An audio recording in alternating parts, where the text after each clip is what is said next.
Un accompagnement en recherche d'emploi pour 108 jeunes diplômés des zones urbaines sensibles. Une antenne pour téléphone portable inquiète les riverains d'un quartier de Grigny.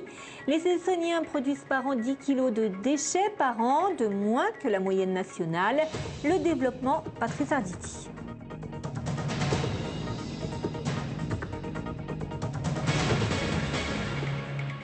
Bonsoir, on parle beaucoup des jeunes en recherche d'emploi et qui auront interrompu rapidement leurs études et un peu moins des jeunes diplômés également en recherche d'emploi. Eh bien, le préfet de l'Essonne et celui à l'égalité des chances ont présenté hier un projet d'accompagnement destiné à 108 jeunes diplômés des zones urbaines sensibles, 108 jeunes gens qui se sont portés volontaires et qui bénéficient donc d'une formation appréciée de 5 mois maximum durant laquelle ils apprennent le code des entreprises, ils ciblent leurs recherches et développent évidemment rapidement un réseau professionnel. C'est un concept qui devrait au moins durer jusqu'en octobre prochain et qui pourrait bien être généralisé au niveau national. Les écoles privées, elles sont souvent catholiques. Aujourd'hui, de plus en plus de parents d'élèves se tournent vers ces établissements à la recherche de davantage de structures et d'encadrement pour leurs enfants. La religion est-elle importante? Toutes les confessions sont-elles acceptées? Reportage d'Audrey Coll et de Calypso Pétrou au lycée Saint-Nicolas, et c'est à Igny. De la verdure et un grand parc. Les lycéens de l'établissement privé catholique Saint-Nicolas à Igny étudient dans des conditions idéales. Pour la plupart internes, ils ne sont pas là pour le côté religieux, mais pour l'enseignement technologique. Pour eux, la mixité, ce n'est pas un problème. C'est pas parce qu'on a une religion différente qu'on est obligé de pas être amis. Moi, j'ai des amis qui n'ont pas la même religion que moi, pourtant ça change rien. J'ai pas vraiment d'opinion sur la religion, mais je respecte totalement le choix des autres qui sont adeptes d'une religion. On est dans une école, on est dans un milieu quand même où, je dirais, où il y a de la tolérance, j'espère. Hein. Dans ce lycée, il n'y a pas de cours religieux, mais on ne s'empêche pas de parler religion. Il reste des signes catholiques dans la cour et une chapelle peut encore accueillir les élèves. À la cantine, on ne propose pas de repas spécifiques, mais l'établissement évite le porc dans les sandwichs. Si chacun est libre de ses pensées, il ne doit cependant pas les afficher. Certains élèves, effectivement, parfois ont en signe d'ornement, parfois des chapelets, hein, mais ça reste très aléatoire, il y en a très peu et on demande à ce que les élèves n'aient pas de signes distinctifs religieux. Les établissements catholiques restent avant tout des écoles. La religion a peu d'importance. Ce qui compte aujourd'hui davantage reste la réputation et les résultats. Sans transition, des vœux originaux du Secours catholique, cette fois adressés à toutes les préfectures représentant l'État, des briques marquées du logo « Personne à la rue ». Pour rappeler ce logo que les hauts fonctionnaires sont garants de l'application du droit au logement et que 3 millions de personnes souffrent du mal-logement dans notre pays.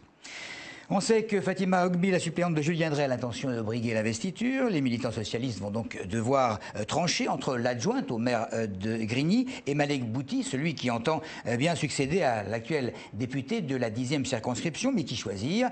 Eh bien, c'est la question posée ce matin à des habitants de Sainte-Geneviève. Il faut que j'étudie qui ils sont. Hein, je vote pas pour n'importe qui. Bonne question. Oh ben, quelqu'un de même tendance. Hein. Monsieur Drey était très bien. Alors là, ils sont bien hein, tous, donc ça serait difficile. Hein. Je sais pas encore. Peut-être Julien Drey. Les noms ne me disent absolument rien et je me suis pas encore penchée sur la question. Ben, je sais pas, je connais pas les candidats. J'en sais absolument rien. Absolument rien. Oui, il me paraît Malek Bouti, il est pas mal, mais je connais pas Fatima Ogbi. Fatima Ogbi. C'est tout. Je préfère que ce soit un homme qu'une femme. C'est pas de façon discriminatoire, mais... Ah ben Julien Drey, pourquoi? Non, j'ai pas d'idée parce que j'étais beaucoup attachée à Monsieur Drey. Je suis investie dans l'associatif de ma ville et tout ça, et à chaque fois il a été présent. La direction d'Altis avait la semaine dernière prévenu son personnel qu'il y aurait vraisemblablement une mesure de chômage partiel des salariés du 23 mars au 2 avril prochain. Un comité d'entreprise, hier, a donné à ce sujet un avis défavorable. Et il y a quelques jours, certains syndicalistes, tout en regrettant l'éventualité de ces arrêts de travail, disaient en comprendre les motivations économiques. Le toit d'une maison de retraite est-il le meilleur endroit pour poser une antenne pour téléphone portable? L'opérateur Orange et les responsables de la résidence du Bois-Joli à Grigny semblent le penser, mais à proximité, les riverains et des enseignants d'une école maternelle ne semblent pas convaincus. Christophe Garnier. Ne faudrait-il pas appliquer un principe de précaution lorsqu'il s'agit de poser une antenne de téléphone portable sur le toit d'une maison de retraite? Pour les responsables de cette résidence, la santé de leurs aînés n'est pas en danger, les ondes circulant horizontalement et l'antenne n'étant pas mise en service tant qu'un organisme indépendant n'aura pas validé l'absence de risque.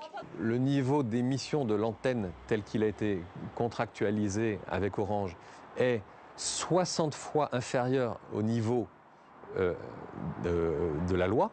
Nous garantissons la non-nocivité de nos antennes pour tout public, hein, qu'il s'agisse des personnes âgées, qu'il s'agisse des enfants ou de tout un chacun. Opposés à l'installation de cette antenne relais, les enseignants de cette école maternelle voisine rappellent qu'en plus des personnes âgées, près de 500 enfants vivent à quelques centaines de mètres.